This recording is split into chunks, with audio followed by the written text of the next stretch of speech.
The room was thick with tension as the heart monitor's steady beep slowed.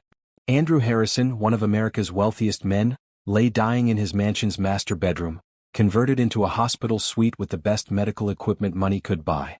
Family members crowded around, brothers, sisters, cousins, nieces, nephews, all dressed in expensive black clothing, their faces showing varying degrees of grief and calculation. No one paid attention to the beautiful black woman who had slipped into the room an hour ago. She sat quietly in the corner, her eyes never leaving Andrew's face. When the room emptied briefly as the doctor called a family meeting in the hallway, she moved quickly to his bedside and took his hand.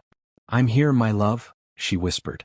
Andrew's eyes fluttered open, focusing on her face. A smile transformed his pale features. "Olivia," he breathed, his voice barely audible. "You came." "I promised I would," she said, tears streaming down her face. "I'll always keep my promises to you." His fingers tightened around hers. 8 years wasn't enough. I should have told them. I should have. "Shoo," she soothed, wiping a tear from his cheek. "We had our reasons. I never regretted a single day with you." The door opened and Andrew's oldest brother Marcus stepped in, stopping short at the sight of Olivia holding Andrew's hand. "Who are you?" he demanded. "How did you get in here? This is a private family matter." Olivia didn't move, her eyes locked with Andrew's. "Marcus," Andrew said, his voice suddenly stronger. "This is Olivia. She's my friend," Olivia cut in quickly. "I'm an old friend." Marcus frowned but nodded curtly. 5 minutes. Then I must insist you leave. The family needs this time."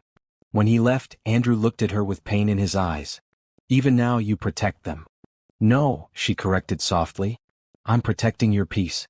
This isn't the time for revelations that will only bring chaos." He closed his eyes. "The letter in my desk. My attorney has everything else. They'll know soon enough." "I know." She leaned forward and pressed her lips to his forehead. "Rest now. I love you. I always will." "Promise me something," he whispered, his breathing becoming more labored. "Stay for the reading. Stay and face them. They need to see you, really see you." She hesitated, then nodded. "I promise." The family filed back in, eyeing Olivia suspiciously but focusing mainly on Andrew. His breathing grew more ragged as the minutes passed. The doctor checked his vitals and shook his head almost imperceptibly. Through it all, Olivia remained in the corner, a silent witness to the end of the life she had shared in secret. No one noticed how her hands trembled or how she bit her lip to keep from crying out. No one realized that her heart was breaking as she watched her husband die surrounded by family members who had never known she existed. As Andrew's last breath left his body, Olivia slipped out of the room. In the hallway, she leaned against the wall, covering her mouth to muffle her sobs. She had promised to stay for the reading of the will, but right now she needed space to grieve privately for the man she had loved so completely. A young woman, Andrew's niece Emma, found her there. "You were important to him, weren't you?" Emma asked quietly. Olivia wiped her tears. "Yes." "He never talked about his personal life. Always business, business, business." Emma's eyes were red from crying. "I wish I had known him better." "He was complicated," Olivia replied. "But he had a good heart." Emma nodded. "Are you coming to the funeral?" Olivia thought about the promise she had made. "Yes. And the reading of the will." Emma looked surprised. "The will? That's just for family." Olivia straightened her shoulders. "I'll be there." As she walked away, she felt the weight of the secret she and Andrew had carried for 8 years. Soon everyone would know. Soon the carefully constructed walls would come crashing down. And then what? What would happen to the love story no one had been allowed to witness? What would happen to her? Andrew's last words to her echoed in her mind. "They need to see you, really see you."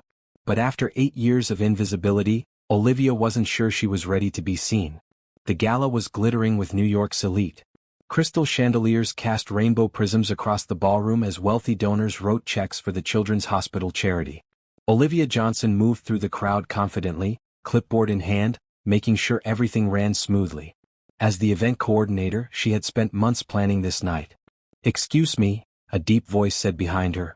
"Is there somewhere quiet I could make a phone call?" Olivia turned to find herself looking into the bluest eyes she'd ever seen. The man was tall, with salt and pepper hair and a tailored tuxedo that screamed old money. "Of course, Mr. Harrison," she said, recognizing the major donor immediately. "There's a library down the hall to the left." He looked surprised. "You know who I am?" She smiled. "It's my job to know everyone here tonight." especially someone who donated $1 million.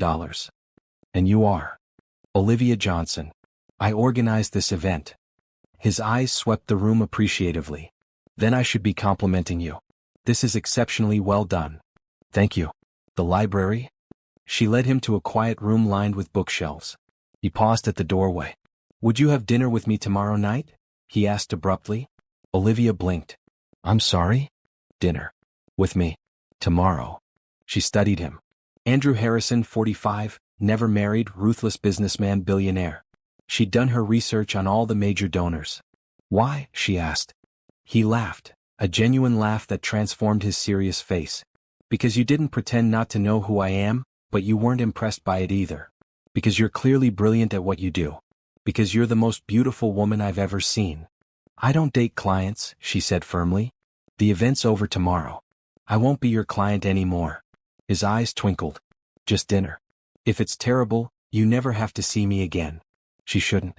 She really shouldn't. But something in his directness intrigued her. Just dinner, she agreed.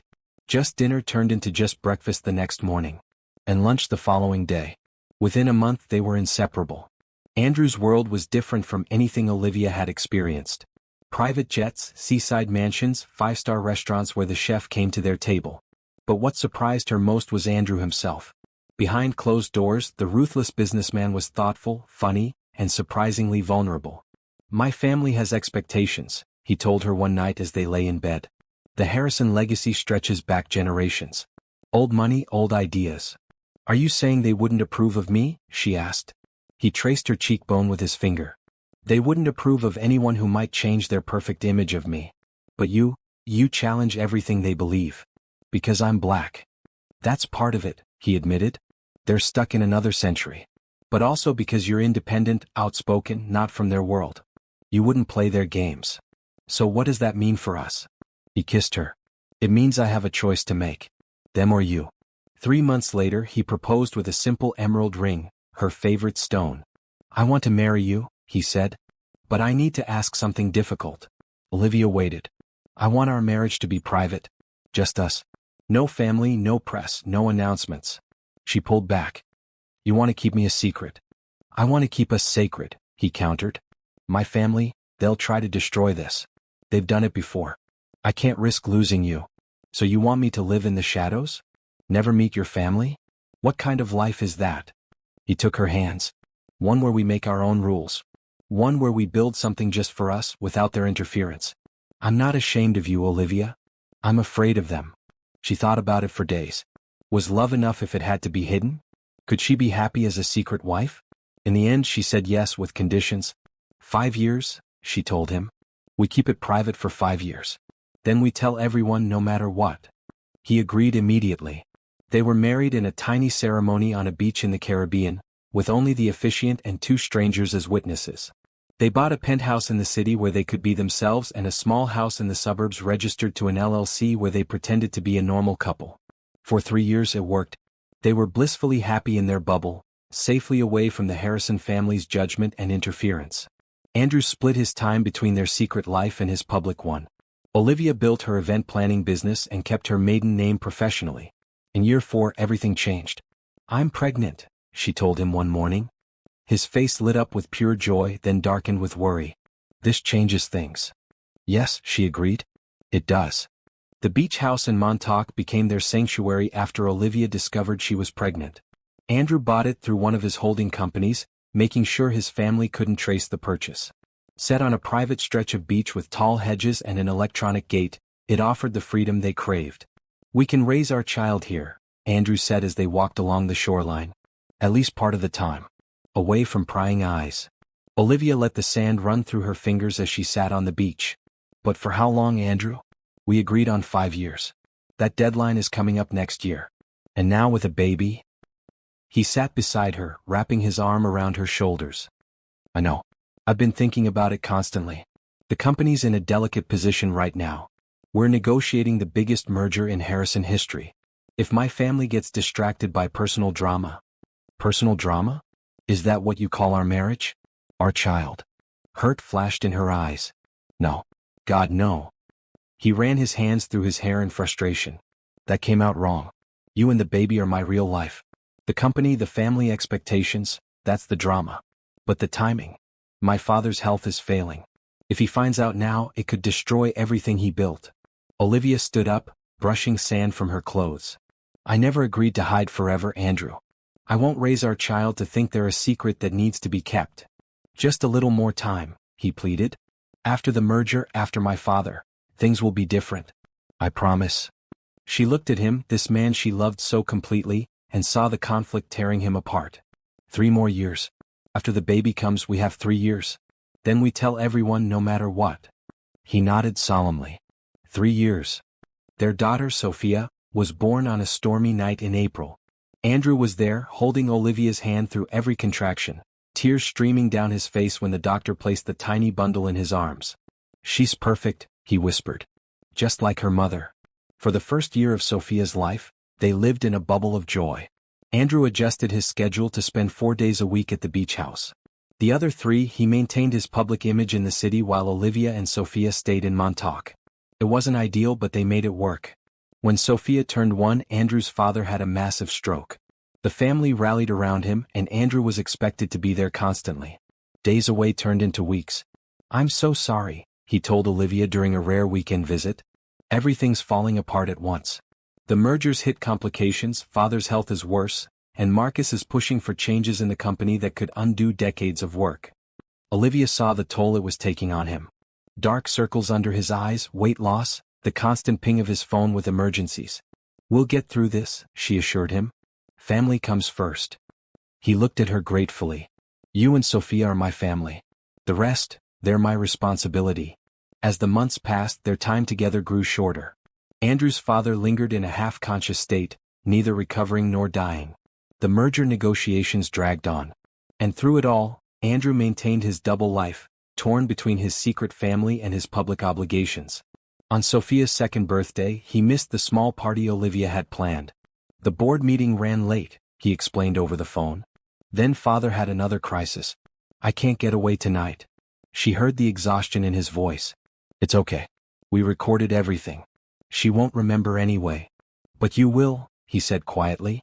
I'm failing you both. You're doing your best in an impossible situation. Later that night, after putting Sophia to bed, Olivia sat on the deck overlooking the ocean. The deadline they'd agreed on was approaching, and she was starting to wonder if Andrew would ever be ready to reveal their existence to his family. A car pulled into the driveway, Andrew's Aston Martin. He rushed onto the deck and swept her into his arms. I couldn't miss her birthday completely, he said breathless. I can only stay an hour, but I had to see you both. She led him to Sophia's room, where he stood watching their daughter sleep. She's so big, he whispered. I'm missing too much. Then stop missing it, Olivia said simply. Make a choice, Andrew. He turned to her, anguish clear on his face. I'm trying. The merger's almost complete. Father. He hesitated. The doctors say it could be another year. Or tomorrow. There's no way to know. And after that? Will there be another reason? Another crisis? Another delay? No, he said firmly. I promise. 3 more months, that's when the merger will be finalized. Then I start transitioning out of day-to-day operations. I've already put the plan in motion. She wanted to believe him. And your family? Once I'm not tied to the company, their opinion won't matter. We can live openly. He meant it. She could see it in his eyes. But she'd heard promises before. 3 months, she repeated. Then no more hiding. He kissed her deeply. No more hiding. But 3 months came and went. The merger hit last-minute complications. Andrew's father rallied unexpectedly, becoming lucid enough to demand Andrew's presence. And Olivia found herself alone with Sophia more and more often, watching her daughter grow without her father present. On their 5th wedding anniversary, Andrew didn't come home. He called at midnight, apologetic and devastated. Marcus cornered me at the office. He's suspicious about where I go when I'm not working. He had someone follow me last week. Olivia's blood ran cold. Did they track you here? No, I was careful. But we need to be even more cautious now. Marcus is looking for any weakness he can exploit. If he finds out about you and Sophia? What if he does? She challenged. Maybe it's time, Andrew. Maybe this is the push we need. Silence stretched between them. I need a little more time, he finally said. Just until I secure my position post-merger. Then I can protect you both properly when the truth comes out. With a heavy heart, Olivia agreed to wait. Again.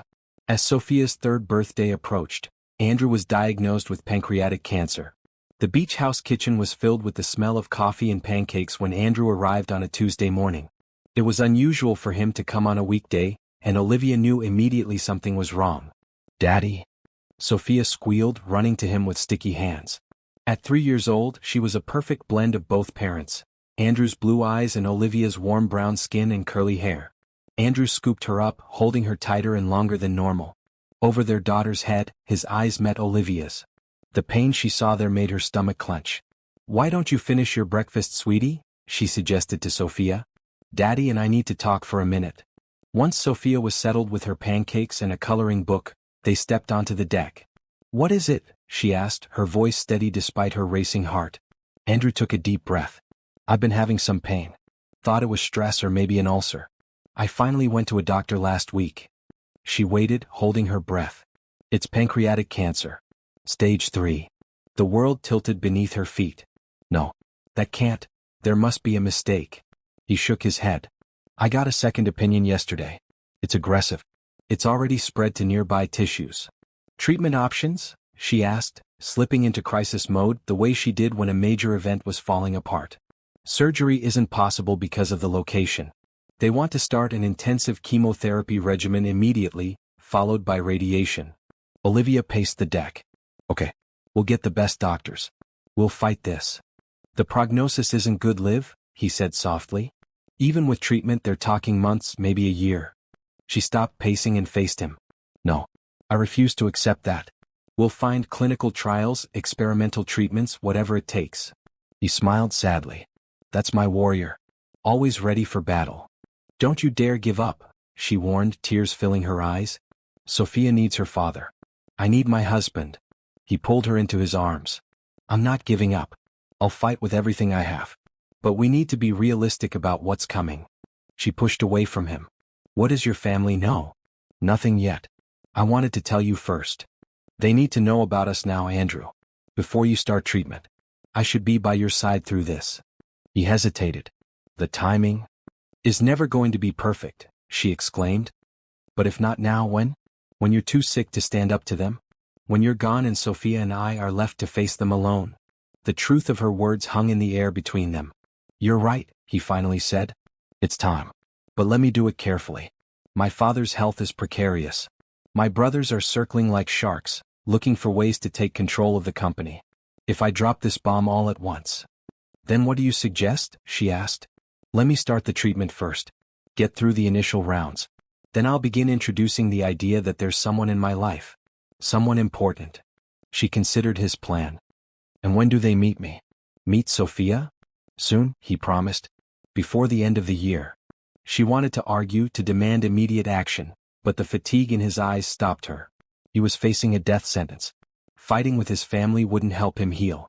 "Okay," she agreed reluctantly. "But I want to be involved in your treatment. I want to come to appointments, talk to doctors." "Of course," he said, relief evident in his voice. "I need you there." They spent the day together as a family, playing with Sophia on the beach, building sandcastles and collecting shells. Andrew took hundreds of pictures, capturing every smile, every laugh. When Sophia napped, they made love with a desperate intensity, both aware of the clock ticking down on their time together. As evening approached, Andrew grew quiet. "What are you thinking?" Olivia asked, running her fingers through his hair as they sat on the couch. "I need to update my will," he said. "Make sure you and Sophia are protected no matter what happens." "Don't talk like that. We have to be practical, Liv. If I die before my family knows about you." She placed her finger over his lips. "You're going to beat this. And your family is going to know us long before then." He kissed her palm. "Still, I'm meeting with my attorney tomorrow. I want everything in order." The next few weeks passed in a blur of doctor appointments, treatment plans, and stolen moments together. Andrew began aggressive chemotherapy, which left him nauseated and exhausted. Olivia drove him to and from appointments, held his head when he vomited, and tried to maintain normalcy for Sophia. On the days when Andrew was too sick to leave the city, Olivia would bundle Sophia into the car and drive to their penthouse apartment. They created a routine where Sophia would play quietly while Daddy rested. Though only 3, she seemed to understand the gravity of the situation, her usual boisterous energy dimming in the presence of her father's illness. 2 months into treatment, Andrew's father suffered another stroke and died 3 days later. The funeral was a major society event, covered by the press and attended by politicians, celebrities and business titans. Andrew stood with his brothers and sisters, playing the role of dutiful son while Olivia watched the coverage on television, an outsider to her husband's public life. After the funeral, Andrew's condition worsened. The cancer was not responding to treatment as hoped. Instead of introducing Olivia to his family as planned, he was now fighting for every day, every hour. "I need more time," he told her during a rare good day, when the pain medication was working and he could sit up and talk. "This isn't how I wanted it to happen. Not with everything so chaotic." She sat beside him on their bed, holding his increasingly frail hand. "I understand. But Sophia asks about you constantly when you're not here. She doesn't understand why her daddy is always sick, always away." He closed his eyes, tears leaking from the corners. "Bring her tomorrow. I need to see her." "You're sure? You said your brother might stop by." "I don't care anymore. If he meets her, so be it." But when the next day came, Andrew was too sick to see anyone. The new medication had caused a severe reaction, and he was back in the hospital. Olivia paced the waiting room, unable to go to his room for fear of running into his family. A nurse took pity on her. "Are you a friend of Mr. Harrison's?" Olivia nodded, not trusting herself to speak. "He's asking for you. His family just left for dinner. You have about an hour." She slipped into his room, heart breaking at the sight of him connected to so many machines. His once robust frame was skeletal now, his skin yellowed from liver involvement. "Hey beautiful," he whispered when he saw her. She kissed his forehead. "Hey yourself, handsome." He tried to smile. "Liar. How are you feeling?" "Like I'm running out of road." He gripped her hand with surprising strength. "I need you to promise me something. Anything. If I don't make it, don't let them erase you. Don't let them pretend you and Sophia don't exist." A sob caught in her throat. "Andrew? Promise me. The will is set. My attorney knows everything. But I need you to be strong. I need you to stand up to them." "I promise," she whispered. "But you're going to be fine. You'll tell them yourself." He shook his head slightly. "We both know that's not true anymore. The new scans, it's everywhere now." She laid her head on his chest, listening to the uneven beat of his heart. "I love you. We'll get through this." But in her heart she knew they wouldn't. Not together. The clock that had been ticking since his diagnosis was running out of time. Autumn leaves scattered across the lawn of the Harrison mansion as Olivia pulled up to the imposing gates. She'd never been here before, had only seen pictures of the family estate in magazines and news articles. Now, sitting in her car with her heart pounding, she wondered if she was making a terrible mistake. 4 months had passed since Andrew's diagnosis, and his condition was deteriorating rapidly. The experimental treatment they'd pinned their hopes on had failed. The cancer was winning, spreading through his body with ruthless efficiency. The doctors were now talking in terms of weeks, not months. Yesterday, Andrew had been moved from the hospital to his family home to live out his final days. He'd called Olivia, his voice barely a whisper. "I need to see you. Both of you. I can't die without holding you one more time." So here she was, with 4-year-old Sophia sleeping in the back seat, about to walk into the lion's den. She pressed the intercom button at the gate. "Harrison Residence," a crisp voice answered. "I'm here to see Andrew. He's expecting me." Pause. "Your name, please?" "Olivia Johnson." Another longer pause. "1 moment." Olivia waited, fingers drumming nervously on the steering wheel. Had Andrew told someone she was coming? Or would she be turned away at the gate? Finally the voice returned. "Mr. Harrison is expecting you. Please drive up to the main entrance." The gates swung open and Olivia drove slowly up the winding driveway. The mansion loomed ahead, a sprawling stone structure that had housed generations of Harrisons. She parked and gently woke Sophia. "Are we going to see Daddy?" the little girl asked sleepily. "Yes, sweetheart. But remember what we talked about? Daddy is very sick, so we need to be quiet and gentle." Sophia nodded solemnly, clutching her favorite stuffed rabbit. A butler met them at the door, his expression carefully neutral. "Mr. Harrison is in the East Wing. If you'll follow me." They walked through opulent rooms filled with antiques and artwork. Olivia felt eyes on them as they passed doorways where conversations suddenly hushed. The Harrison family watching the strangers in their midst. The butler stopped outside a door and knocked softly. A nurse opened it, looking surprised at the sight of Olivia and Sophia. "Mr. Harrison is resting," she said. "Let them in," came Andrew's faint voice from inside. "Please." The room was large but dimly lit, the curtains drawn against the afternoon sun. Medical equipment surrounded the bed where Andrew lay, his once powerful frame now painfully thin. Olivia approached slowly, holding Sophia's hand. "Hey, we're here." Andrew's eyes opened, focusing with effort. When he saw them, his face transformed with joy. "You came." "Of course we did." She leaned down to kiss him gently. He turned to Sophia, who was hanging back, eyes wide at the sight of her father so changed. "Come here, princess. Don't be scared." Olivia lifted Sophia onto the edge of the bed. The little girl reached out tentatively to touch her father's face. "Does it hurt, Daddy?" "Not when you're here," he said, his voice stronger than it had been in days. "I've missed you so much." "I drew you pictures," Sophia said, reaching into her small backpack. "Mommy said they would make you feel better." "They already have," he assured her as she spread crayon drawings across his blanket. For an hour they existed in their own world. Andrew mustered his strength to listen to Sophia's stories, to ask about her preschool, to tell her how much he loved her. Olivia sat beside them, taking mental photographs of these precious moments. A knock at the door broke their bubble. Andrew's brother Marcus entered without waiting for a response. "Andrew, the attorney is here." He stopped short at the sight of Olivia and Sophia. Andrew didn't flinch. "Marcus, this is Olivia. And this is Sophia." Marcus looked at them with confusion, then back to his brother. "The attorney needs to discuss some paperwork with you. Privately." "Anything he needs to say can be said in front of my wife and daughter," Andrew replied, each word deliberate. The silence that followed was deafening. Marcus stared, his expression cycling through confusion, disbelief, and anger. "You're what?" he finally managed. "You heard me." Andrew's hand found Olivia's, gripping it weakly. "It's time for the truth, Marcus. I'm dying and I won't leave this world with lies still on my lips." Marcus's face hardened. "We'll discuss this later. When you're thinking clearly." He left, the door closing firmly behind him. Andrew turned to Olivia, exhaustion evident in his face. "That went well." She smiled despite her anxiety. "Could have been worse. He'll be back. With reinforcements." Sophia had moved to a chair by the window, absorbed in a book she'd brought. Olivia leaned closer to Andrew. "Should we leave?" "No," he said firmly. "This is what I've wanted for years. No more hiding. No more secrets. Your family won't make it easy. I don't care anymore." His eyes found hers. "I've been a coward for too long, Liv. Afraid of their judgment, their control. But what did it get me? A deathbed full of regrets." Tears filled her eyes.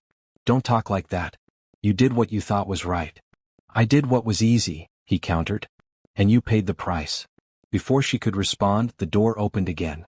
This time, Marcus was accompanied by two of Andrew's sisters and an older man Olivia recognized as the family attorney. "Andrew," one of the sisters began, "what is Marcus telling us? Who are these people?" Andrew struggled to sit up. Olivia adjusted his pillows, supporting him. "Elizabeth, Catherine, this is my wife, Olivia. And our daughter, Sophia." Elizabeth gasped. Catherine's hand flew to her mouth. "That's impossible," Elizabeth said. "You're not married." "We've been married for 8 years," Andrew replied calmly. "Quietly, privately. My choice, not hers." The attorney stepped forward. "Mr. Harrison, given your condition and the medication you're on, perhaps this discussion should wait." "It can't wait, James. You know that better than anyone." Andrew's voice was fading, the burst of energy he'd found upon seeing his family now depleting rapidly. "You have the papers. You know the truth." James nodded reluctantly. "Yes, sir. I do." Marcus turned on the attorney. "What papers? What is he talking about?" "Mr. Harrison's will and associated documents," James replied. "Which I'm not at liberty to discuss until after his passing, as per his instructions." "This is absurd," Catherine said. "He's clearly not in his right mind." Olivia had remained silent, letting Andrew handle his family. But now, seeing him weakening with each passing moment, she stood. "I think Andrew needs to rest now," she said firmly. "This excitement isn't good for him." "And who are you to decide that?" Elizabeth demanded. "His wife," Olivia replied simply. "And if you care about your brother at all, you'll let him have peace in whatever time he has left." A tense standoff followed, broken only when the nurse returned. "Mr. Harrison needs his medication and rest." I must ask everyone to leave. Marcus pointed at Olivia. Especially her. She has no right to be here. She has every right, Andrew said, his voice barely audible now. More than any of you.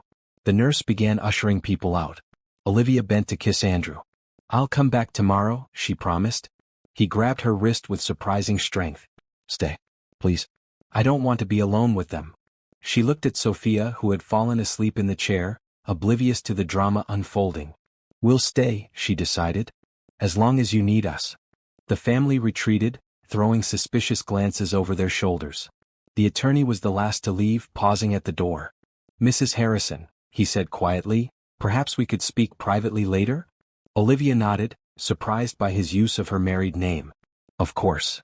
After everyone left, Andrew drifted into an uneasy sleep. Olivia sat beside his bed, holding his hand, while Sophia continued to nap in the chair. Outside the door, she could hear heated discussions, footsteps coming and going, doors opening and closing. The Harrison family was in turmoil. Hours later, as evening fell, there was a soft knock. James, the attorney, entered with a folder under his arm. He's sleeping, Olivia whispered. That's probably for the best.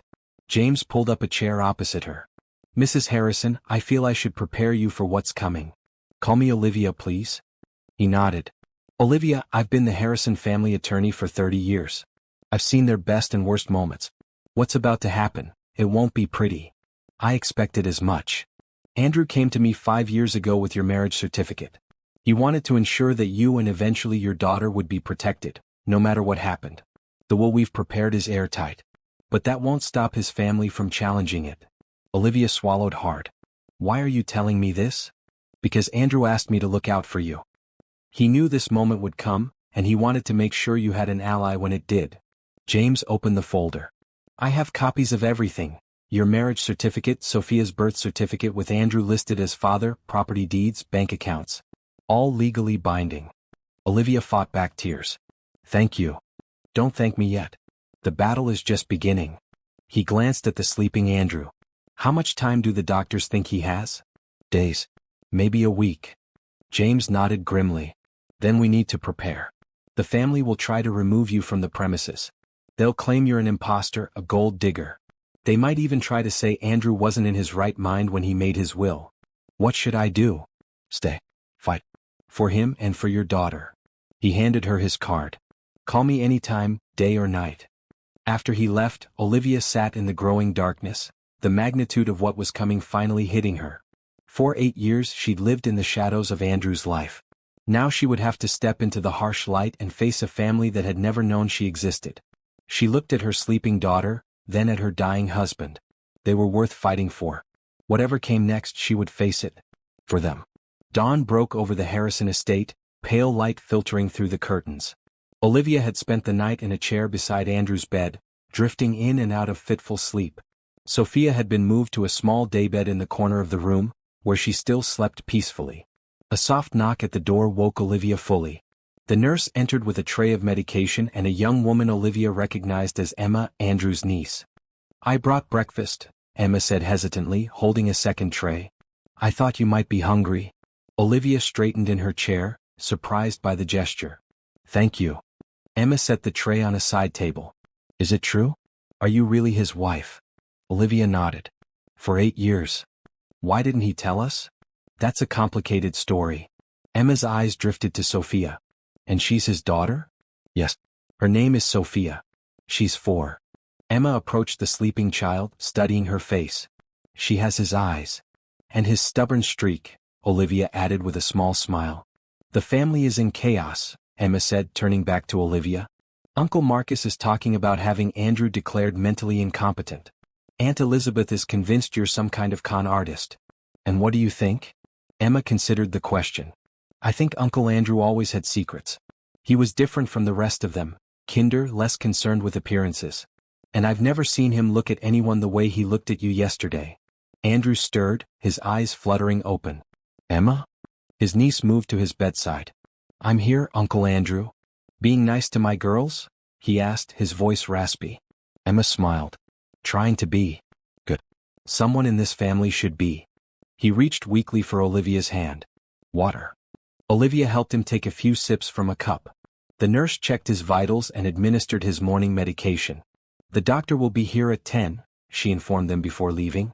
Emma lingered, clearly curious about this hidden part of her uncle's life. "Can I get you anything else?" "Just keep the wolves at bay a little longer," Andrew said. "I need time with my family." Emma nodded. "I'll try." "But they're determined, Uncle Andrew. They're talking about lawyers, court orders. It's getting ugly." "Let them try," he said with a flash of his old determination. "I've prepared for this." After Emma left, Sophia woke up and climbed onto the bed with Andrew. For a precious hour they were just a family, reading stories, sharing memories, pretending the world outside the room didn't exist. Then reality intruded in the form of Marcus, accompanied by a man in an expensive suit. "Andrew, this is Dr. Reynolds. He's here to evaluate your mental state." Andrew's jaw tightened. "Get out, Marcus. It's for your own good. You're clearly not thinking rationally and we need to protect." "My family?" Andrew finished. "That's what I'm doing. Protecting my real family." Marcus's face flushed with anger. "This woman shows up out of nowhere with a child, claiming to be your wife, and you expect us to believe it? You've never even mentioned her." "That was my choice. My mistake." Andrew's voice was growing weaker. "Not hers." The doctor cleared his throat. "Perhaps we could have a few minutes alone, Mr. Harrison? Just to talk. Anything you have to say can be said in front of my wife and daughter." Dr. Reynolds glanced at Marcus, who nodded slightly. "Very well. I'd like to ask you a few questions about your current situation and decisions." For the next 20 minutes, the doctor tried to trap Andrew with circular questions and leading statements. Despite his weakened state, Andrew remained sharp, answering clearly and consistently. Olivia watched with pride as her husband defended their family with his last strength. Finally the doctor stood. "I'll need to compile my findings." "Let me save you the trouble," Andrew said. "I'm dying, not delusional. My faculties are intact, my decisions are my own, and if my family can't accept that, it's their problem, not mine." After they left, Andrew collapsed back against his pillows, exhausted. "They won't stop, Liv." "I know." She stroked his forehead. "But neither will we." The day passed in a blur of doctors, nurses, medication, and brief visits from family members, each trying to assess the situation in their own way. Some were openly hostile, others merely curious. Through it all, Olivia remained by Andrew's side, a steady presence in the chaos. As evening approached, Andrew's condition worsened. His breathing became labored, his pain more difficult to control. The hospice doctor adjusted his medication, her expression grave as she took Olivia aside. "It's accelerating faster than we expected," she explained quietly. "Hours now, not days." Olivia's knees threatened to buckle. "Are you sure? I've seen this progression many times. You should prepare yourselves. And perhaps say whatever needs to be said." Olivia arranged for Emma to take Sophia to another room for a while, wanting to shield her daughter from the worst of the end. Then she sat beside Andrew, holding his hand, trying to memorize every detail of his face. "Do you remember our first date?" she asked, keeping her voice steady. His lips curved in a weak smile. "You wore a red dress. I couldn't take my eyes off you. You took me to that ridiculous French restaurant where everything was tiny and cost a fortune. And you said you'd rather have a burger." His laugh turned into a cough. "That's when I knew." "Knew what?" "That you were the one. The real thing in a world of pretenders." He squeezed her hand. "I'm sorry, Liv. For all the hiding. For not being brave enough." "Don't." She leaned forward, pressing her forehead to his. "We had 8 beautiful years. We have Sophia. No regrets. Just one." His voice was fading. "That I won't see her grow up. That I won't grow old with you." Tears spilled down Olivia's cheeks. "I'll make sure she knows you. Every day. How much you loved her. How special you were. Promise me something else." His breathing was becoming more labored. "Don't let them push you away. Stand your ground. You and Sophia deserve everything." "I promise." They sat in silence for a while, the beeping of machines marking the passage of time. Outside the door, they could hear the family gathering, voices rising and falling in argument. "Bring Sophia," Andrew finally said. "I need to say goodbye." Olivia sent a text to Emma, who soon arrived with Sophia. The little girl seemed to sense the gravity of the moment, her usual chatter silent as she approached the bed. "Come here, princess," Andrew said, patting the space beside him. Sophia climbed carefully onto the bed and nestled against her father's side. "Are you going to heaven, Daddy?" Andrew's eyes met Olivia's over their daughter's head. "Soon, sweetheart. but I'll still be watching over you. Will you be an angel? The very best angel. Whenever you see a star, that's me winking at you. Sophia considered this. Will you come back? Not in the way you mean. But I'll never really leave you. He touched her heart. I'll be right here. And in your memories. For the next hour, Andrew mustered his remaining strength to create one last memory with his daughter, telling her stories, making her laugh, listening to her plans for kindergarten. When he began to tire, Olivia suggested that Sophia draw him a special picture. While their daughter was distracted with her crayons, Andrew pulled Olivia close. It's time, he whispered. I can feel it. She fought back a sob. I'm not ready. Neither am I. But it's happening anyway. His blue eyes, still bright despite his illness, fixed on hers. Remember what we talked about. The letter in my desk at the penthouse. The safe at the beach house. James has copies of everything. I remember. And live? Be happy again someday. That's an order. Before she could respond, the door opened. Marcus and Elizabeth entered, followed by several other family members. We need to talk, Andrew, Marcus began. Olivia stood. Not now. Can't you see he's exhausted? This can't wait, Elizabeth insisted. The family needs answers. The only answer you need is that I love my wife and daughter, Andrew said, his voice surprisingly strong. The rest is in my will. Marcus stepped closer to the bed. You can't possibly expect us to accept this arrangement. A secret wife? A child we've never heard of? It's preposterous. Your acceptance isn't required, Marcus. Only your compliance with my wishes. Elizabeth turned to Olivia. How much is he paying you? To pretend to go along with this charade? Andrew tried to sit up, anger giving him momentary strength. Elizabeth, that's enough. No, it's not enough, she shot back. You bring these strangers into our home, claim their family, expect us to just accept it? After a lifetime of shutting us out of your personal life, suddenly we're supposed to embrace your wife and child? How do we even know she's yours? Sophia looked up from her drawing, her bottom lip trembling at the raised voices. Olivia moved quickly to her daughter, protective instincts flaring. Don't you dare upset my child. Whatever issues you have with me or with Andrew, leave her out of it. The confrontation might have escalated further, but at that moment Andrew made a strange, gurgling sound. All eyes turned to him as his body spasmed once, then went still. Andrew? Olivia rushed to his side. The heart monitor flatlined, its steady beep becoming a continuous tone.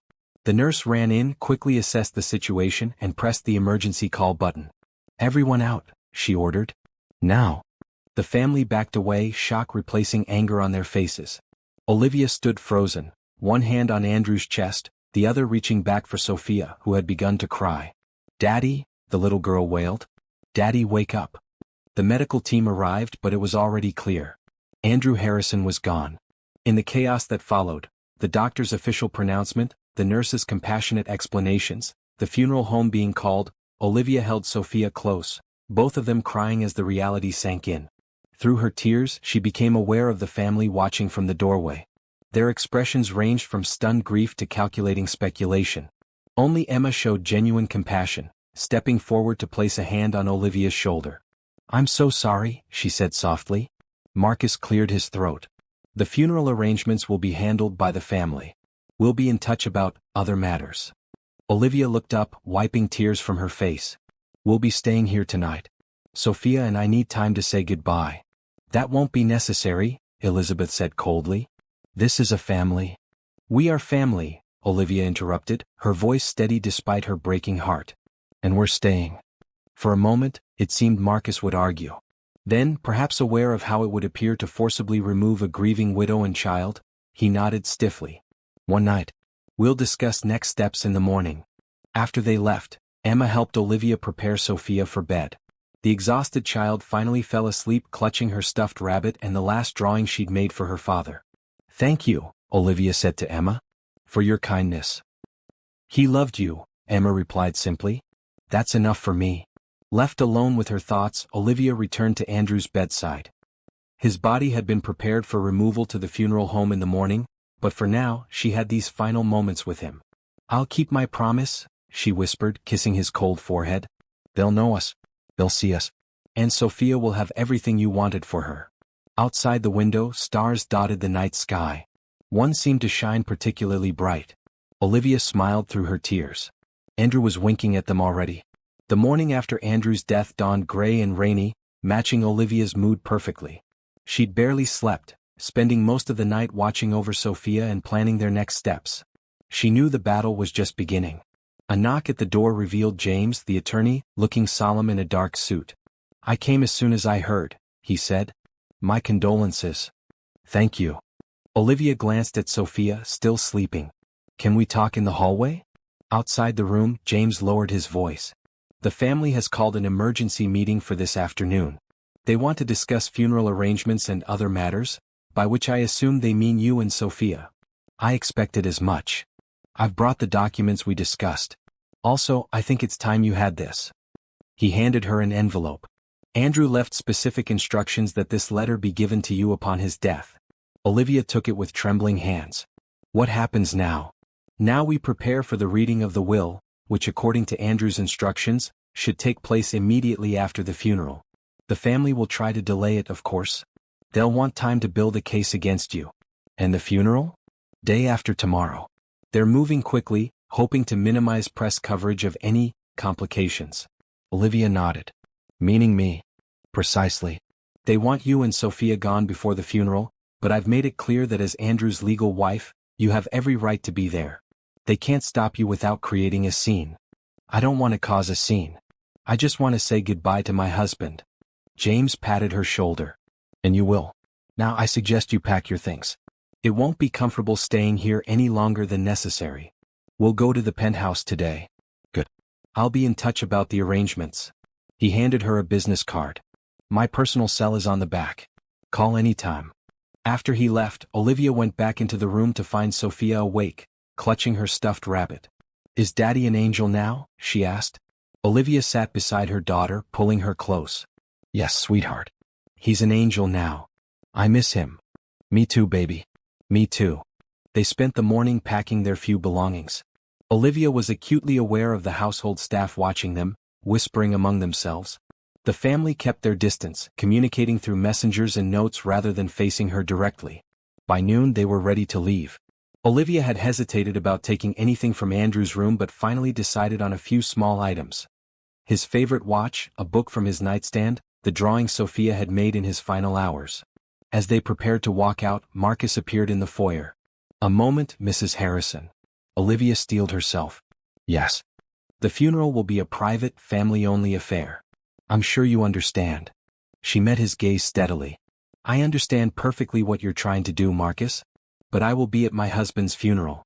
Sophia and I will say goodbye to him properly. This situation is already difficult enough without adding a spectacle. Then don't create one. Accept who we are and move forward." His jaw tightened. "We'll see what the courts have to say about who you are. In the meantime, I expect you'll be discreet." "I've been discreet for 8 years. That ends now." Before he could respond, she took Sophia's hand and walked past him, out of the house that had never welcomed them. At the penthouse, Olivia tucked Sophia in for a nap, then finally opened Andrew's letter. His familiar handwriting brought fresh tears to her eyes. "My dearest Olivia, if you're reading this, I've left you alone to face what I was too cowardly to confront in life. I'm sorry for that, sorrier than you can imagine. But I'm not sorry for a single moment of our life together. You and Sophia were my real world. Everything else was just shadows. By now, my family is circling, looking for ways to erase you from my life. Don't let them. Fight with everything you have. The will is airtight. James has all the documentation. The letter in my desk contains everything you need to know. Accounts, passwords, properties, investments. There's a safe at the beach house with cash and other essentials in case things get complicated. I should have introduced you to the world years ago. I should have stood proudly with you and Sophia and let everyone see the man you helped me become. That's my greatest regret. But regrets don't matter now. What matters is the future, your future and Sophia's. I've set things up to protect you both, to give you everything you deserve. It won't be easy. The family will fight. But you're stronger than all of them combined. Remember our first anniversary? You said something I never forgot. Love isn't what you say, it's what you do. I hope that in the end what I've done proves how much I loved you both. Live well, my darling.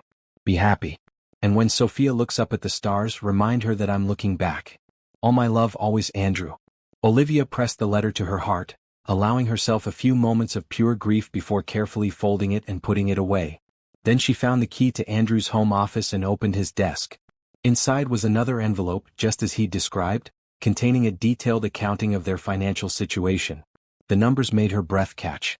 Andrew had always been generous, but she'd had no idea of the full extent of his wealth, or how much of it he'd put in her name over the years. There were accounts she didn't know existed, properties in several countries, investment portfolios, trust funds for Sophia. Everything meticulously documented and legally arranged to be irrefutable. Her phone rang, James calling to confirm the funeral details. 2 days from now, 10 a.m. at St. Patrick's Cathedral, he told her. Private service, then burial at the family plot in Westchester. The reading of the will is scheduled for 3 p.m. at my office. Will there be press? Inevitably. Andrew Harrison's death is news. But the family is trying to keep it low-key. What should I expect at the reading? James sighed. Drama. Outrage. Possibly legal challenges on the spot.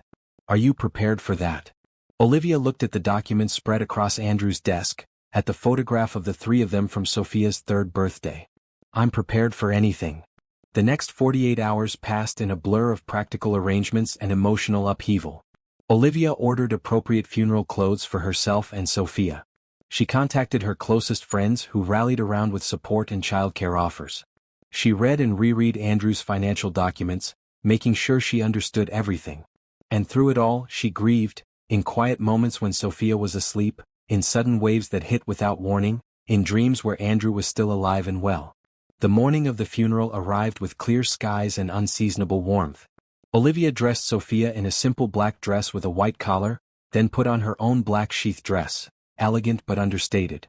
They took a car service to the cathedral, arriving just as the family was gathering on the steps. Murmurs rippled through the group as she approached, holding Sophia's hand. Marcus stepped forward, blocking their path. This isn't appropriate, he said in a low voice. Stepping aside would be appropriate, Olivia replied, equally quiet. Don't make a scene in front of your brother's daughter. For a tense moment, it seemed he might refuse. Then Emma appeared beside him. Uncle Marcus, the press is watching. Indeed, several photographers had gathered across the street, lenses trained on the family tableau. Marcus hesitated, then grudgingly moved aside. Inside, Olivia and Sophia sat in the front row, across the aisle from the immediate family. The massive cathedral was only partially filled. Andrew had been intensely private in life, and his circle of genuine friends was small. Business associates, politicians, and society figures made up most of the attendees. The service was traditional and impersonal. None of the speakers, Andrew's oldest brother, a business partner, a childhood friend, seemed to know the real man at all. They spoke of his business acumen, his philanthropic contributions, his family legacy. Nothing about his gentle humor, his love of simple pleasures, his devotion to his daughter. When the final hymn ended, the family rose to follow the casket out. Olivia and Sophia fell into step behind them, drawing curious glances and whispered questions from the mourners. At the cemetery, the family arranged themselves around the grave. Again, Olivia and Sophia stood apart, though Emma broke ranks to stand beside them. He would have wanted you here, she whispered. As the minister spoke the final prayers, Sophia tugged at Olivia's hand. Can I put my drawing with Daddy? She asked. Olivia hesitated, aware of the watching family, then nodded. Of course, sweetheart. After the casket was lowered, while the family placed their roses on top, Sophia stepped forward with her folded drawing. Elizabeth made a small sound of protest, but a sharp look from Emma silenced her. The little girl carefully dropped her artwork into the grave. Bye, Daddy, she said clearly. Don't forget to wink at me. In that moment, even the hardest heart seemed to soften slightly. There was no denying the child's grief was genuine, her connection to Andrew Rayall. As the gathering dispersed, James approached Olivia. 3 o'clock at my office. Do you need the address? I know where it is. Marcus overheard. You're not seriously proceeding with the reading today? It's inappropriate. It was your brother's explicit instruction, James replied firmly. 3 o'clock. The hours between the burial and the reading passed with excruciating slowness. Olivia took Sophia back to the penthouse, where a friend came to stay with her. Then, steeling herself for the confrontation ahead, she changed into a more businesslike outfit and headed to the attorney's office. The conference room was already tense when she arrived. The entire Harrison family was there along with their personal attorneys. Conversation stopped abruptly when she entered. James gestured to a seat at the head of the table. Mrs. Harrison, please. The use of her married name sent another ripple of displeasure through the family. Olivia sat calmly, placing her purse on the table in front of her. "Now that everyone is here," James began, "we can proceed with the reading of Andrew Harrison's last will and testament. Before I begin, I should note that this will has been properly executed, witnessed, and notarized. Mr. Harrison was of sound mind when he signed it 6 months ago, as attested by 2 physicians and a psychiatric evaluation." He looked pointedly at Marcus, who had opened his mouth to object. "Furthermore," James continued, "any challenges to the will must be filed formally through the courts. Today is simply about informing all parties of its contents." He opened a folder and began to read. The first sections were standard: revocation of previous wills, appointment of executors, payment of debts. Then came the bequest. To his siblings, Andrew left specific personal items and modest cash gifts. Generous by normal standards but insignificant given his overall wealth. To nieces and nephews, including Emma, he left educational trusts. To various charities, larger donations. The family grew increasingly restless as it became clear that the bulk of the estate remained unaddressed. Finally, James reached the key section. "To my beloved wife Olivia Johnson Harrison, I leave the remainder of my estate, including but not limited to, our homes in New York City, Montauk, Aspen, and Paris, my personal investment portfolio, my art collection, my ownership stakes in non-Harrison family businesses, and all other assets not specifically designated elsewhere." A shocked silence fell over the room, followed by an explosion of voices. "This is outrageous. She can't possibly. We'll contest this immediately." James raised his hand. "There's more." When quiet reluctantly returned, he continued. "To my precious daughter, Sophia Elizabeth Harrison, I establish a trust to be administered by her mother until she reaches the age of 25, at which time she will have full control. This trust includes my shares in Harrison Industries and all associated companies." This revelation caused even greater uproar. Marcus slammed his fist on the table. "This is completely unacceptable. Harrison Industries has been family-controlled for generations. You can't possibly allow this stranger to have voting shares." James remained unruffled. "The shares transfer to Sophia's trust. Until she's of age, the voting rights will be exercised by the trustee, Olivia." Elizabeth turned to her attorney. "We're contesting this immediately. All of it." "On what grounds?" James asked mildly. "Mr. Harrison was legally married to Olivia. Sophia is their legitimate child. Medical evaluations confirm he was of sound mind when the will was executed. There are no grounds for contest that would stand up in court." "We'll see about that," Marcus growled. "One final section," James said, ignoring the threat. Andrew included a personal message to be read at this time. He turned a page and began to read Andrew's words. "To my family, I know this comes as a shock. I regret the secrecy that has characterized the happiest part of my life. That secrecy was my choice, not Olivia's. She wanted openness, I chose hiding. I was afraid of exactly the scene that is probably unfolding as this is read: anger, rejection, threats." James paused as several family members shifted uncomfortably. "But I was wrong to hide. Olivia and Sophia are my family, my real family, built on love and choice rather than obligation and tradition. They deserve everything I can give them and more. They deserve to be acknowledged in life, not just in death. To Olivia, stand your ground. You've earned this place. Don't let anyone tell you otherwise. To Sophia, I'm sorry I won't see you grow up. Know that you were the light of my life. Everything I built for you. And to all of you, I hope someday you'll see what I saw, that family is about love, not bloodlines. That Olivia and Sophia deserve your respect and acceptance. That the Harrison legacy is not just about money and power, but about doing what's right. That's all," James finished, closing the folder. For a moment no one spoke. Then Marcus stood. "We'll be filing a formal contest first thing tomorrow. Don't get comfortable, Mrs. Harrison. This isn't over." Olivia rose to face him. "I never thought it would be, Marcus. But Andrew prepared for this moment for years. Every document is in order. Every dotted, every to crossed. You'll waste a lot of money and time trying to undo what can't be undone." "We'll see about that," Elizabeth snapped. "Yes, we will." Olivia gathered her purse.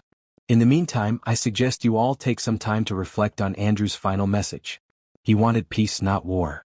As she turned to leave, Emma stopped her. "I meant what I said earlier. He would have wanted you there today. And he would be proud of how you're handling this." Olivia squeezed the young woman's hand gratefully. Thank you, Emma. That means more than you know. She walked out with her head high, feeling Andrew's presence beside her, guiding her steps.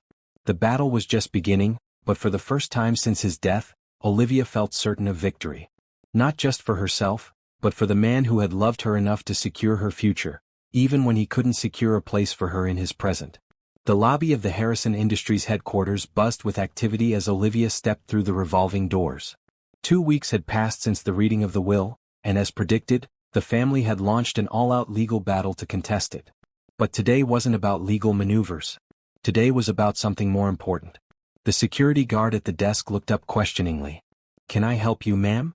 "I'm here to see Linda Chen, head of PR," Olivia said. "I believe she's expecting me." A quick phone call confirmed her appointment, and soon she was being escorted to the executive floor. The curious glances of employees followed her progress. Word had spread quickly about Andrew Harrison's secret wife, igniting a firestorm of gossip and speculation. Linda Chen, a sleek, efficient woman in her 40s, greeted Olivia with professional warmth. "Mrs. Harrison, thank you for coming. I appreciate your willingness to meet here rather than neutral ground." "This company was important to my husband," Olivia replied. "I see no reason to avoid it." Linda led her to a conference room where 2 other people waited, the company's general counsel and a man Olivia recognized as the head of digital communications. "As we discussed on the phone," Linda began, "the press inquiries are becoming overwhelming. We need a unified approach." The general counsel, David Winters, cleared his throat. "Before we proceed, I should note that the family has instructed us not to cooperate with Mrs. Harrison in any way." Linda's mouth tightened. "And as I reminded them, I work for Harrison Industries, not for individual family members. The company's reputation is my concern, and right now the speculation is damaging that reputation." Olivia appreciated the woman's professionalism. "What do you propose?" "A controlled release of information," Linda explained. "A statement confirming your marriage to Andrew, acknowledging your daughter, and establishing a simple narrative that respects both your privacy and the company's need for transparency." "What about the legal challenges?" Olivia asked. David looked uncomfortable. "That's a separate issue." "Not to the press, it isn't," Linda countered. "Every business publication is running stories about succession chaos and leadership crisis. We need to stabilize the narrative." For the next hour they hammered out a strategy. Olivia would do one carefully managed interview with a respected business publication, accompanied by a press release from the company. No details about why the marriage had been kept secret, no mudslinging against the family. Just the facts, presented with dignity. As they wrapped up, Linda walked Olivia to the elevator. "He talked about you, you know?" Olivia looked at her in surprise. "Andrew?" Linda nodded. "Not by name. But sometimes, late at night when we were working on a crisis, he'd mention having someone who kept him grounded. Someone who saw the real him, not the CEO. I always wondered who that person was." "He kept his worlds very separate," Olivia said softly. "Too separate, maybe?" Linda pressed the elevator button. "For what it's worth, I think he would approve of how you're handling this. With grace but also with strength." "Thank you." As the elevator doors opened, Linda added, "One more thing. Emma Harrison has been asking to meet with you. Off the record, away from the family." Olivia considered this. "Tell her to call me directly." Back at the penthouse, Olivia found Sophia and her nanny back from their trip to the park. The little girl ran to her, arms outstretched. "Mommy? We saw ducks." Olivia scooped her up. "Did you? That sounds exciting." "And Emma gave me ice cream." Olivia froze. "Emma? Emma was at the park?" The nanny looked apologetic. "She approached us near the playground. I wasn't sure what to do, but she was so nice. She just wanted to say hello to Sophia. I stayed right with them the whole time." Olivia set Sophia down. "It's okay. Emma is a friend. But next time, please call me first." After Sophia went down for her nap, Olivia's phone rang, an unknown number. "Hello. It's Emma. I hope you don't mind that I got your number. And that I saw Sophia today." Olivia sat on the edge of the couch. "I don't mind. Sophia seemed happy to meet you. She's amazing. So much like Andrew." Emma paused. "I wanted to talk to you about the family meeting tomorrow." "What family meeting? They didn't tell you?" "Of course they didn't."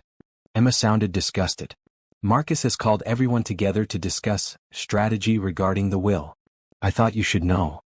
Olivia felt a headache building behind her eyes. "Thank you for the warning." It's more than that. I want to help you. Emma's voice lowered. What they're doing isn't right. Andrew obviously loved you both. The family is just, they can't accept change. Why are you taking our side? Because Andrew was the only one who ever saw me as more than just another Harrison obligation.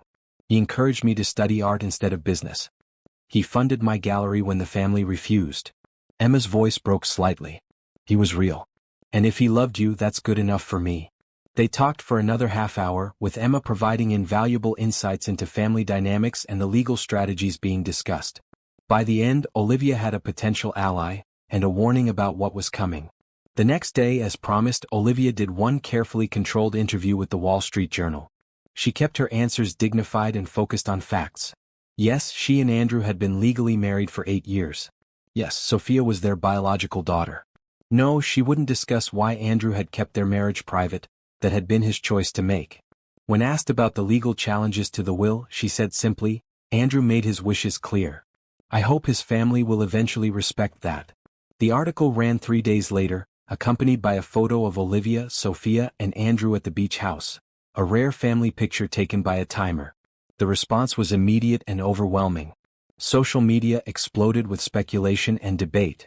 News outlets picked up the story, running segments on the Harrison inheritance drama. But most surprisingly, public opinion seemed to be swinging in Olivia's favor. The image of the devoted wife and innocent child, hidden away by a man torn between love and family obligation, resonated with people. The Harrisons, with their obvious wealth and privilege, came across as cold and grasping by comparison. A week after the article appeared, Olivia received a call from James. The family wants to meet, he said without preamble, to discuss a settlement. Olivia wasn't surprised. The public relations disaster was growing by the day. What kind of settlement? They're offering $20 million. In exchange, you relinquish all claims to Harrison Industries shares and agree to change Sophia's last name. Olivia actually laughed. Not a chance. I told them you'd say that. Their fallback is $50 million and you can keep the penthouse. James, they could offer $1 billion and I'd still say no. This isn't about money. It's about respect, for me, for Sophia, and for what Andrew wanted. I'll relay your response. But be prepared, they're getting desperate. Things might get ugly. Uglier than they already are? Olivia sighed. Let them do their worst. We're not going anywhere. The next morning, Olivia woke to a flurry of text messages from friends. A tabloid had run a front-page story, Harrison widow's secret past revealed. The article dredged up old photos from her college days, made veiled references to past relationships, and quoted anonymous sources who claimed she had trapped Andrew in order to access his fortune. Olivia felt sick reading it, but she refused to be intimidated. She called Linda Chin immediately. I assume you've seen it, Linda said when she answered. Yes. And I assume the anonymous sources are family members. Most likely. Unfortunately, tabloids don't have to verify sources the way legitimate publications do. Linda sounded apologetic. How do you want to handle this? We don't. We ignore it. Responding only gives it credibility. Smart move. For what it's worth, the family is taking a beating on this. Several major clients have expressed concern about the company's stability given the succession fight. The board is getting nervous. That afternoon, Emma called again. I'm so sorry about that garbage in the tabloid, she said immediately. It's disgusting what they're doing. Thank you. We're okay. There's something else you should know. Uncle Marcus got access to Andrew's medical records somehow. He's building a case that the cancer treatments affected Andrew's judgment when he made the will. Olivia gripped the phone tighter. That's ridiculous. And probably illegal. Definitely illegal. I overheard him talking to his attorney about it. I think you should tell James. After hanging up, Olivia called not only James but also her own newly hired attorney. Within hours, they had filed for an emergency injunction against the use of any illegally obtained medical records in the will contest. The judge granted it the next day, along with an order for Marcus to explain how he had accessed private medical information. It was the first real legal victory, and it sent a clear message. Olivia wasn't going to be bullied or outmaneuvered. 3 weeks after Andrew's death, as the legal battle continued to escalate, Olivia received an unexpected visitor at the penthouse. Elizabeth Harrison stood at her door, looking uncomfortable but determined. May I come in? She asked. Warily, Olivia stepped aside. Sophia is napping. That's fine. I wanted to talk to you anyway. Elizabeth entered, her eyes taking in the apartment, the space that had been Andrew's secret home for years. "This is lovely. Thank you. Would you like some tea?" Elizabeth nodded, following Olivia to the kitchen. Neither spoke as Olivia prepared the tea and set out cups. Finally, seated across from each other at the kitchen island, Elizabeth broke the silence. "I owe you an apology." Olivia waited, not making it easier for her. "What I said at the hospital about you and Sophia, it was cruel and unfair. I was shocked, but that's no excuse." "No, it isn't." Elizabeth sipped her tea, clearly struggling. "I've had time to think since then. To look at that picture in the article. To see how happy Andrew looked with you. He was happy. That's the thing." Elizabeth set down her cup carefully. "I can't remember the last time I saw him look like that around us. He was always so guarded, so formal. Like he was playing a role." Olivia's expression softened slightly. "He felt trapped by expectations. I'm starting to understand that." Elizabeth pulled something from her purse, a small photo album. "I found this in his office at the mansion, hidden in a false bottom of his desk drawer."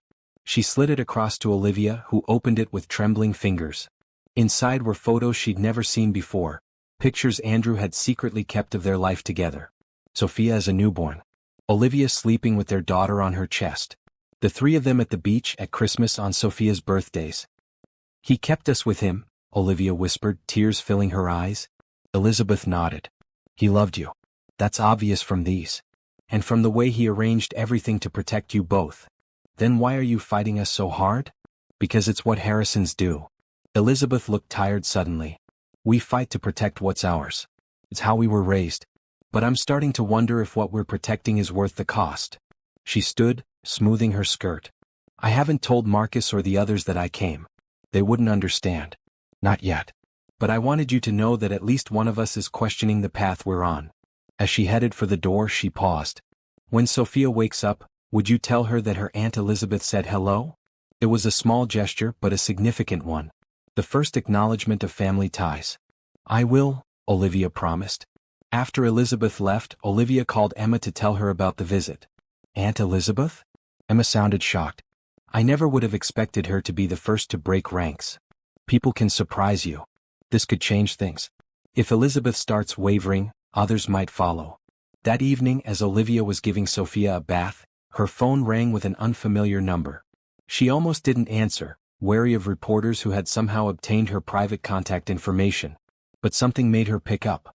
"Mrs. Harrison?" a man's voice said. "You don't know me, but I worked with your husband for 15 years. I was his personal assistant." Olivia sat on the edge of the bathtub. "Robert? Andrew mentioned you often." He talked about me?" The man sounded surprised. "I didn't think he discussed his work with anyone outside the office. You were an exception. He trusted you completely." Robert cleared his throat. "That means a lot to hear. Listen, the reason I'm calling? There's something you should know. Something that might help with what you're going through now." Olivia listened as Robert explained. 4 years earlier, when Sophia was just a baby, Andrew had recorded a video. He'd asked Robert to keep it in a secure location, with instructions to deliver it to Olivia if anything ever happened to him. But with the chaos following Andrew's death and the family's immediate takeover of his office, Robert hadn't been able to access it until now. "I can bring it to you tomorrow," he offered. "Please," Olivia said. "And Robert? Thank you for honoring his wishes." After hanging up, she sat for a long moment, wondering what message Andrew had left for her, and why he had felt the need to create such a backup plan. Was it something personal meant just for her? Or was it something more? Something that could change everything? The package Robert delivered the next morning was small, just a USB drive in a sealed envelope with Olivia's name written in Andrew's distinctive handwriting.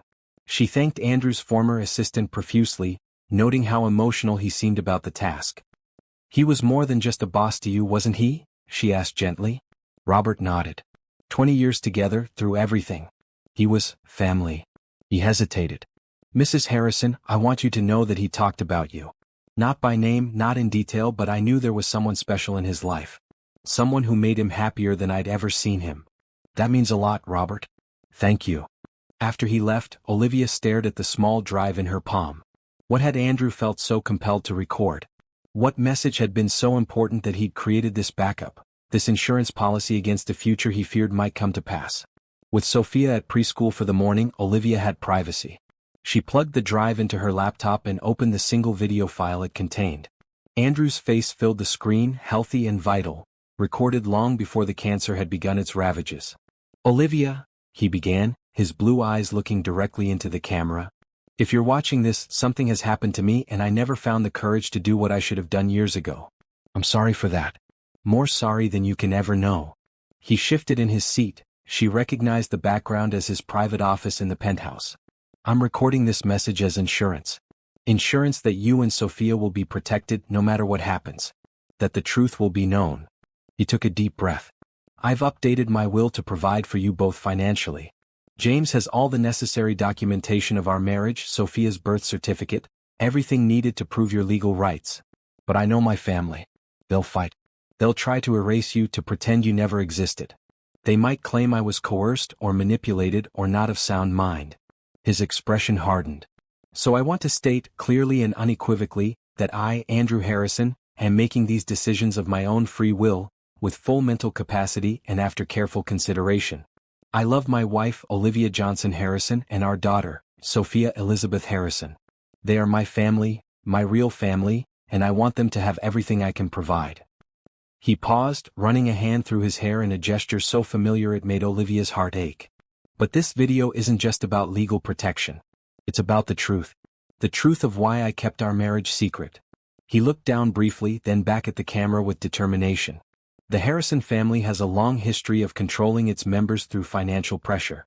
When I was 20, I fell in love with a woman my family didn't approve of. When I refused to end the relationship, my father threatened to cut me off, to take away my position in the company, my inheritance, everything. I was young and ambitious. I gave in." Olivia flinched. Andrew had mentioned a previous relationship, but never in such specific terms. 10 years later, my brother Marcus faced a similar situation. His wife, his first wife, wasn't from the right background. The family made their disapproval clear. Eventually, the pressure destroyed their marriage. She left with a settlement but without her dignity. Marcus remarried someone the family approved of. Andrew's jaw tightened. "When I met you, Olivia, I knew immediately how my family would react. Not just because you're black, though that would certainly have been an issue for some of them. But because you're independent, strong-willed, unwilling to conform to their narrow expectations. I knew they would try to destroy what we had." He leaned closer to the camera. "So I made a choice. A selfish choice looking back now. I chose secrecy over confrontation. I told myself I was protecting you and our relationship, but the truth is I was protecting myself too. From their judgment, their interference, their inevitable attempts to control the situation." Andrew closed his eyes briefly. "I convinced myself it was temporary. Just until the right moment. Just until my father's health improved. Just until the company was more stable. Always just until. But the right moment never came because I never had the courage to create it." He opened his eyes, which now glistened with unshed tears. "I'm ashamed of that now. You deserved better. You deserved to be acknowledged, celebrated, introduced to the world as my wife. Sophia deserved to know her extended family, to be recognized as a Harrison. Instead, I kept you both in the shadows because it was easier than fighting." His voice grew stronger. "But I don't want to be that man anymore. I'm recording this as a promise, to you, to Sophia, to myself. Within the next year I will tell my family the truth. I will introduce you properly. I will stop living this divided life." He smiled sadly. "If you're watching this, it means I failed to keep that promise. For that, I can only ask your forgiveness and hope that this message helps secure the future you both deserve." He leaned forward as if to turn off the camera, then stopped. "One more thing. If my family contests the will, if they try to paint you as some kind of opportunist, show them this. Show the world if necessary. Let everyone know that you were never the secret. You were the light I was too afraid to share." The screen went black. Olivia sat motionless, tears streaming down her face. It was as if Andrew had reached across time and death to speak directly to her heart, to acknowledge his failings, to reaffirm his love, to give her one final gift. The video wasn't just a declaration of his intentions. It was a powerful legal tool. No judge or jury could watch it and doubt Andrew's competence or his genuine desire for Olivia and Sophia to inherit. It was the ultimate insurance policy. She reached for her phone and called James. "I have something you need to see," she said simply. An hour later, James sat in her living room, having just watched the video twice. "This changes everything," he said. With this, their claims of mental incapacity or undue influence are completely undermined. Should we show it to them directly? Olivia asked. Before taking it to court? James considered the question. It might give them a chance to prepare a counter-strategy. On the other hand, it might convince some of the family to drop the contest entirely. Elizabeth is already wavering, Olivia told him about the surprise visit. And Emma has been supportive from the beginning. Marcus is the real obstacle, James said. He's driving this fight, and he has the most to lose if Harrison Industries shares go to Sophia's trust. Olivia made a decision. Set up a meeting. Just the immediate family, you and me. No other attorneys. Are you sure? Yes. It's time to end this. For all our sakes, but especially for Sophia's. She's lost her father. She shouldn't lose her father's family too. The meeting was arranged for the following evening at James's office, neutral territory. Olivia arrived early, the USB drive secure in her purse, her resolve firm despite her nerves. The Harrisons filed in like a funeral procession. Marcus and his second wife, Elizabeth, their younger brother Thomas and his husband, and their sister Catherine with her college-aged daughter Emma. They took seats around the conference table, their expressions ranging from open hostility, Marcus, to uncomfortable awkwardness, Thomas, to cautious neutrality, Elizabeth. James opened the meeting formally. Thank you all for coming. Mrs. Harrison has requested this gathering to share some information she feels might help resolve the current dispute.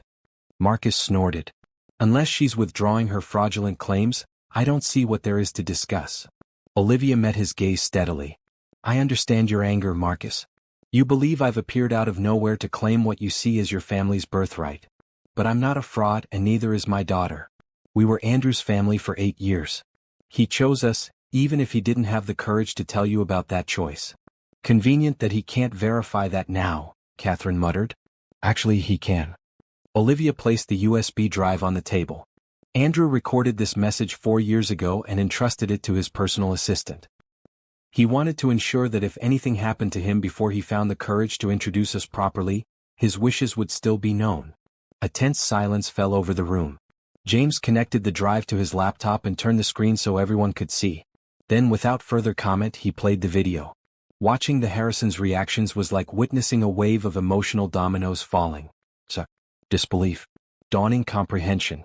By the time Andrew reached his final words, "You were never the secret, you were the light I was too afraid to share," even Marcus looked shaken. When the screen went black, no one spoke for several long moments. Emma broke the silence. That was really him. The real Andrew. Not the corporate mask he always wore around us. Elizabeth nodded, dabbing at her eyes with a tissue. I've never heard him speak so genuinely, so emotionally. Thomas leaned forward, addressing Olivia directly for the first time. He really loved you. Yes, she said simply. And I loved him. Marcus stood abruptly and walked to the window, his back to the group. His wife watched him anxiously. Marcus, Olivia said softly. Andrew wasn't trying to hurt any of you. He was trying to protect what we had because he feared exactly what's happening now, a fight that tears everyone apart. He didn't turn around. You have no idea what's at stake here. I do actually. Andrew explained the company structure to me. The family voting block. The control you've maintained for generations. I understand why you see Sophia's inheritance as a threat. Now he did turn, his expression incredulous. He discussed company matters with you? We were married, Marcus. We talked about everything. Catherine leaned forward. What exactly are your intentions regarding Harrison Industries? Do you plan to take an active role? No. I have my own career, my own interests. I have no desire to run or even influence the company. But I do want Sophia to have what's rightfully hers when she's old enough to make her own choices. And in the meantime? Thomas asked. Who controls her voting shares? I do as her trustee. But I'm open to discussing arrangements that respect both Sophia's inheritance and the family's concerns about company control. The Harrisons exchanged glances, a silent communication born of lifelong familiarity. We need to discuss this privately, Marcus finally said. Of course. Olivia stood. Take all the time you need. But know this, I'm not going away and neither is Sophia. Andrew wanted us to be acknowledged and that's going to happen one way or another. I'd prefer it happen with your blessing rather than after years of costly, painful litigation. She walked to the door then paused. One more thing. Sophia asks about her father every day. She knows he had brothers and sisters, cousins, a whole family she's never met. Right now, all of you are just abstractions to her. You could be real people in her life, her family. That's what Andrew wanted. It's what I want too. After she left, she and James waited in his private office. You did well in there, he told her. That was exactly the right approach. Do you think it will make a difference? It already has. Did you see their faces when they heard Andrew speak so plainly? When he called you the light of his life. That video humanized you in a way no legal argument could have. An hour passed before James's assistant knocked to say the family was ready to continue. Olivia took a deep breath and returned to the conference room. The atmosphere had changed. The hostile front had fractured. Marcus still looked grim, but the others seemed more thoughtful, more open. We've discussed your situation, Marcus began formally. And we have a proposal. Elizabeth interjected. What my brother means is that we've been wrong. Seeing Andrew on that video, hearing him speak about you and Sophia, it forced us to confront some uncomfortable truths about our family. Thomas nodded. We've always prided ourselves on being the Harrisons, this powerful, united front. But at what cost? We drove Andrew to hide the most important people in his life. Marcus cleared his throat. That said, there are practical considerations regarding Harrison Industries. The company has been family-controlled for generations. Having Sophia's significant share potentially voted by someone outside the family creates legitimate governance concerns. I understand that, Olivia said. Our proposal is this, Marcus continued. A formal recognition of you and Sophia as legal heirs of Andrew. No contest to the will. Full inheritance as specified. Olivia waited for the catch. In exchange, we ask for a voting trust agreement regarding the Harrison Industries shares. You would retain ownership, but agree to have the shares voted by a committee of 3, you representing Sophia's interests, and 2 family members rotating annually. It was, Olivia had to admit, a reasonable compromise. Sophia's ownership would be acknowledged, but the family would maintain its controlling influence. I'd need to see the specific terms in writing, she said, and have my attorney review them. Of course, Marcus agreed. And I'd want something else, Olivia added. A real relationship between Sophia and her father's family. Regular visits. Holiday gatherings. A chance for her to know where she comes from. Elizabeth smiled tentatively. We'd like that too. Emma, who had been quiet, suddenly spoke up. Uncle Marcus, tell her the rest. Marcus looked uncomfortable. We'd also like to apologize. Publicly. For the way we've handled this situation. For any pain we've caused you and Sophia.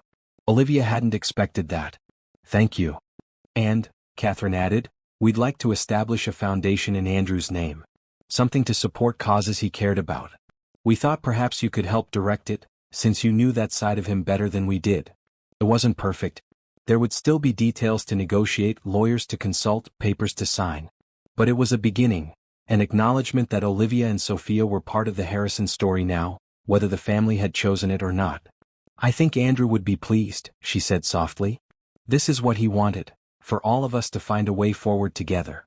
The tension that had dominated the room for hours finally dissipated.